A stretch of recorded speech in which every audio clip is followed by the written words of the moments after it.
Ay ışığı düşüp pencereye, gözlerim yuxusuz seni aktarır. Bir bakışın yeter, dağlar eriyer. Bu sevda beni yandırır her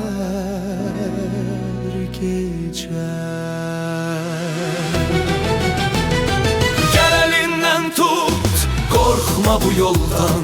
Yüreğim seninle döyünür ancak. Aktardığım her şey sende gizlenir. Sensiz bu hayat mənə dar gelir.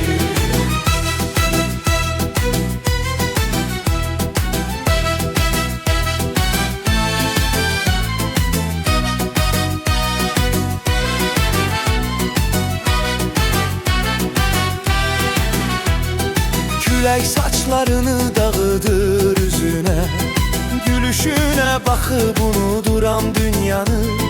Her toxunuşunda zaman dayanır. Senin kokun benim en büyük dermanımdır. Gel elinden tut, korkma bu yoldan. Yüreğim seninle döyünür ancak.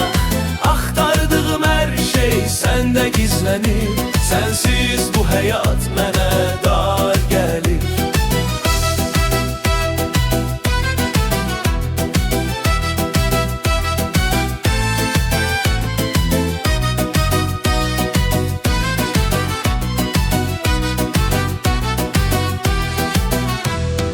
İndi susuruq amma ürəklər danışır. Göz göze bakanda her şey aydın olur. Bu sevgi büyük, hiç bitmez inşallah. Seninle ben artık evdeyim. Gel elinden tut, korkma bu yoldan. Yüreğim seninle döyünür ancak. Aktardığım her şey sende gizlenir. Sensiz bu hayat mənə dar gelir.